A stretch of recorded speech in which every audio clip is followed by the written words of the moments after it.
apalah arti pendidikan jika anak-anak kita bahkan tidak bisa membaca dengan baik? Ini parah sih, pendidikan di Indonesia kualitasnya makin buruk. Padahal gaya pendidikannya udah niru negara maju. Kok bisa gagal? Ada apa dengan pendidikan di Indonesia? Nah, Bapak Menteri sebelumnya, Pak Nadiem Makarim jadi sorotan nih. Dan masyarakat menilai kalau Nadiem telah gagal jadi menteri. Dan Pak Yusuf Kalla sampai kritik Nadiem habis-habisan. Dari nggak datang ke daerah-daerah dan jarang di kantor. Kampus merdeka, kurikulum merdeka, apa merdeka? Tidak merdeka aja tidak belajar, apalagi merdeka. Nadiem padahal udah pakai gaya pendidikan Finlandia buat diterapin di Indonesia. Gaya pendidikan negara maju ternyata nggak bisa cocok sama keadaan masyarakat di Indonesia. Kalau di Finlandia bisa ya karena itu negara maju, di mana segala aspek pembangunan hingga gurunya emang berkualitas. Nah di negara kita banyak yang masih berkembang. Jadi kalau ditiru sama persis udah pasti gagal. Nggak paham lapangan dan akhirnya salah membuat kebijakan. Ibaratnya kamu lagi sakit perut, tapi dokter ngasih obatnya sakit kepala. Wah double kill. Udah salah obat, sakit perutnya nggak sembuh. Nah itu tuh yang terjadi di pendidikan Indonesia saat ini. Salah diagnosa, salah obat, nekat diminum obatnya. Nah terus nih, apa kepanjangan dari OSIS? Organisasi Struktur Internasional. Kepanjangan dari PLN. Pelang. Apa nggak tahu? PLN apa ya? Nggak tahu aku. Nggak tahu. Di puluhan murid SMP Negeri 1 di Pangandaran, Jawa Barat juga dilaporkan belum lancar membaca. Ya, ini pemirsa kasus ditemukan setelah sekolah melaksanakan program literasi untuk para murid. Sebut negara-negara yang ada di Eropa, nanti orang terakhir bakal menang 200.000, tapi kalau nggak bisa jawab atau salah, itu keluar. Mulai dari kamu, 1. Garut. Lah. Wah, ini masalah yang serius banget loh. Kok bisa ada anak SMP yang belum bisa baca dan anak SMA-nya nggak paham pengetahuan umum, diminta untuk nyebutin negara-negara Eropa, malah ngomongnya Garut. Sejak kapan Garut bisa pindah lokasi sendiri? Ya sejak kapan wilayah Garut punya kaki? Ini konsepnya gimana? Dan ini adalah masalah yang perlu kita bahas lebih dalam tentang pendidikan Indonesia yang semakin memburuk. Nah, daripada penasaran, langsung aja kita bahas. Bahkan saya mau menangis ketika melihat buku dari kelas 1 sampai kelas 3 SMA itu ya ampun bang, tabrakannya terlalu banyak. Logiknya itu banyak yang terbulak terbalik. Nggak jelas ini. Dalam bahasa, matematika dan lain sebagainya. Saya bisa mendetailkan itu nanti setelah jadi ya. Tapi yang saya ingin katakan adalah bahwa dari sisi tematik tidak ada konektivitas.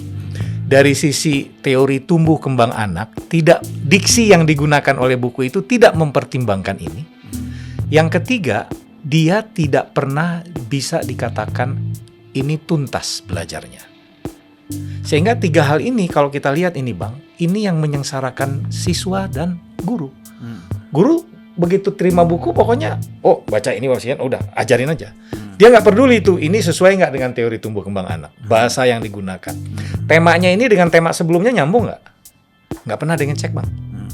Ada beberapa faktor yang mungkin jadi penyebab masalah ini. Dasar yang belum kuat. Mungkin waktu SD dulu, dasar baca, tulis, dan hitung, anak-anak ini tuh belum benar-benar menguasai. Jadi ya mau siswanya paham nggak paham, pembelajaran ya jalan terus. Siswa ketinggalan ya bodo amat, berasa kayak sales kejar target. Lalu metode pembelajaran, cara ngajar guru mungkin kurang efektif atau menarik, sehingga siswa jadi kurang paham dengan materi yang diajarkan. Lagian, nggak semua guru itu berkompeten atau bagus. Meski ada sih guru-guru yang bagus, tapi ya mereka nggak ngajar di sekolah-sekolah pada umumnya. Ya karena apa? Ya karena gajinya kecil. Guru-guru yang berkualitas lebih milih sekolah yang bayarannya oke. Dan ini kenapa sekolah-sekolah yang mahal diisi sama guru-guru yang berkualitas. Kalau guru yang berkualitas di sekolah-sekolah biasa ya ada, tapi nggak banyak. Lebih banyak yang nggak berkompeten.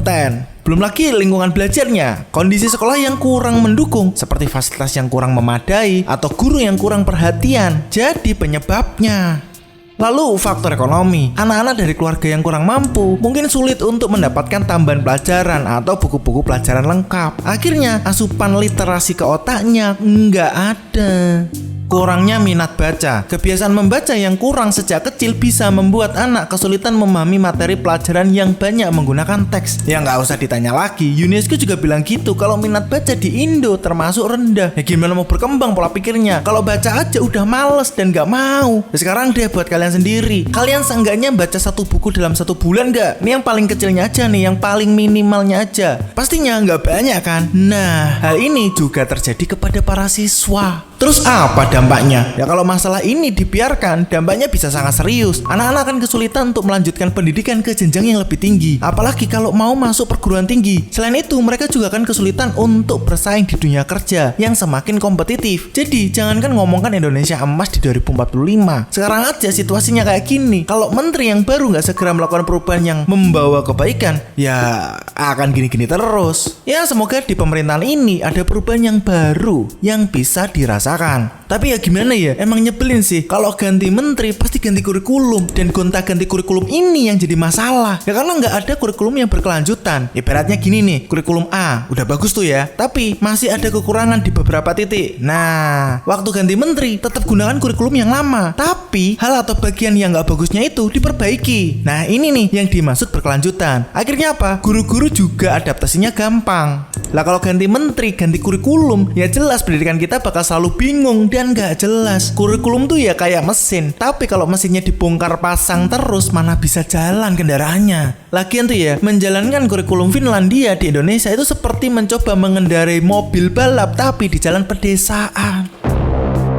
Belum lagi di lapangan ada masalah-masalah yang sering muncul. Masalah yang sering muncul ini adalah dari kurikulum yang kaku. Coba deh kita ingat-ingat waktu sekolah dulu. Pasti sering ngerasa pelajaran itu ya itu aja. Kurikulumnya kayak kurang fleksibel, nggak ngasih ruang buat kita untuk eksplor minat dan bakat. Nah, kurikulum kita kadang terlalu kaku, jadi siswa nggak bisa mengembangkan kreativitasnya. Belum lagi semua disamaratakan. Nah, setiap anak itu kan punya bakatnya masing-masing. Mesin kecerdasan setiap anak itu pastinya beda-beda. Ibaratnya seperti ikan yang harus bisa manjat kayak monyet. Ya kalau ikan nggak bisa manjat kayak monyet, maka dibilangnya ikan yang bego. Nah kayak gini kan nggak bisa dipukul rata. Nah kita pastinya juga pernah ngalamin itu juga kan. Kalau nggak bisa matematika dicapnya bego, padahal si anak cerdasnya di linguistik atau di bahasa atau di bidang yang lain. Pasti kita pernah ngalamin dong.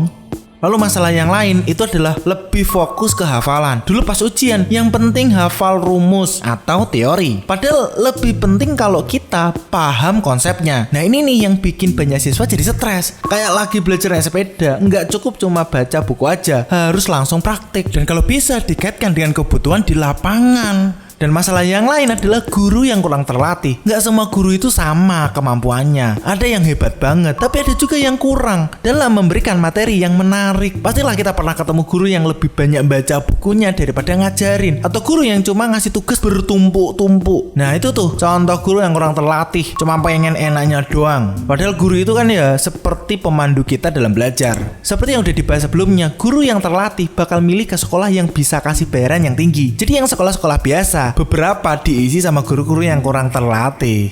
Ya kan kita tahu sendiri guru-guru di Indonesia itu gajinya kecil. Jadi jangankan ngomongin untuk pengembangan diri, sampai rumah aja mereka masih mikir gimana makan untuk kedepannya. Jadi perkara perut aja mereka masih mikirin gitu. Jadi gimana untuk mikir tentang pengembangan personal mereka atau cara berpikir mereka. Kalau guru yang PNS ya udah pasti gajinya tinggi, tapi kalau yang guru honorer, wah kacau, gajinya itu ratusan ribu doang. Ya kan nggak cukup ya untuk memenuhi kebutuhan mereka. Jadi jangankan buat pengembangan diri, untuk memenuhi kebutuhan mereka aja mereka masih kesulitan.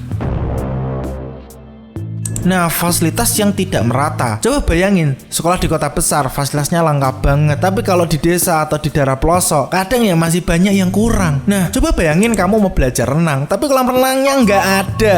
Itu gimana? Sementara teman kamu yang tinggal di daerah kota bisa dengan mudah ke kolam renang yang bersih dan bagus. Nah, itu tuh contoh ketidakmerataan fasilitas pendidikan. Kan nggak mungkin kan tiba-tiba renang di bak kamar mandi atau nyemplungin diri ke dalam ember. Jelas nggak mungkin. Nah, kalau nyampein kritik gini pasti ada kaum yang bakal nyinyir. Cuma bisa kritik doang, nggak bisa kasih solusi. Yaudah, ini tak buatin solusinya versi dari Rung Nalar. Apa yang bisa kita lakukan untuk memperbaiki pendidikan di Indonesia?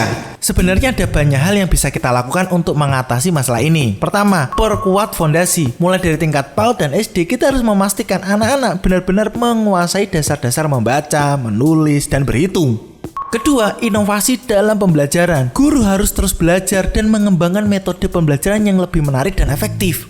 Ketiga, perbaikan fasilitas sekolah. Sekolah harus dilengkapi dengan fasilitas yang memadai seperti perpustakaan, laboratorium, ruang kelas yang nyaman. Terus keempat, program remedial. Bagi siswa yang kesulitan harus ada program remedial khusus untuk membantu mereka mengejar ketertinggalannya. Peningkatan literasi. Pentingnya untuk membiasakan membaca sejak dini. Ajak anak-anak untuk membaca buku, majalah, atau koran. Ya, bisa baca dari bidang yang paling mereka sukai apa. Keenam, kerjasama semua pihak. Masalah ini bukan hanya tanggung jawab sekolah, tapi juga orang tua, masyarakat, dan pemerintah. Kita harus bekerja sama untuk mencari solusi terbaik. Masalah pendidikan adalah masalah yang serius dan harus kita hadapi bersama. Kita nggak bisa menyalahkan salah satu pihak aja. Semua pihak harus bertanggung jawab untuk memperbaiki kualitas pendidikan di Indonesia. Masih ingat nggak perkara bom atom di Hiroshima dan Nagasaki? Shogun Jepang pertama kali yang dia tanyakan setelah kejadian itu adalah berapa jumlah guru yang selamat. Karena pemerintah Jepang paham kalau pendidikan adalah faktor yang penting untuk berdirinya negara yang hebat. Ya kalau dari Rulung Nalar kita bisa menjadi lebih baik. Kita bisa membuat perubahan. Kita bisa memperbaiki pendidikan kita. Tapi kita semua harus berperan aktif. Mulai dari siswa, guru, orang tua, sampai pemerintah. Kita harus bersama-sama berusaha menciptakan lingkungan belajar yang kondusif dan menyenangkan. Ini tuh ya tanggung jawab bersama. Nggak bisa cuma guru aja atau pemerintah aja. Semua kalangan harus ikut andil. Ya karena saling berkesinambungan. Misalnya nih, kalau pembangunan infrastruktur merata, pastinya lingkungan di sekitar menjadi lebih baik, kan? Transportasi yang memadai terbangun dengan baik. Jadi siswa nggak harus jalan berkilo-kilometer untuk berangkat sekolah, karena udah ada kendaraan yang memadai. Nah ini nih yang dimaksud saling berkaitan itu. Ya kalau dari Rulung Nalar berharap suatu saat nanti pendidikan di Indonesia bisa lebih berkualitas dan merata. Semua siswa punya kesempatan yang sama untuk meraih cita-citanya. Dan yang paling penting, sekolah itu jadi tempat yang menyenangkan buat belajar dan berkembang. Gimana? Apa aja sih yang menurut kamu masih kurang? Dan apa solusi yang bisa kamu tawarkan? Tulis aja di kolom komentar, nanti kita diskusi bareng. Jangan lupa untuk like dan subscribe. Terima kasih udah nonton, dan ini Rulung Nalar.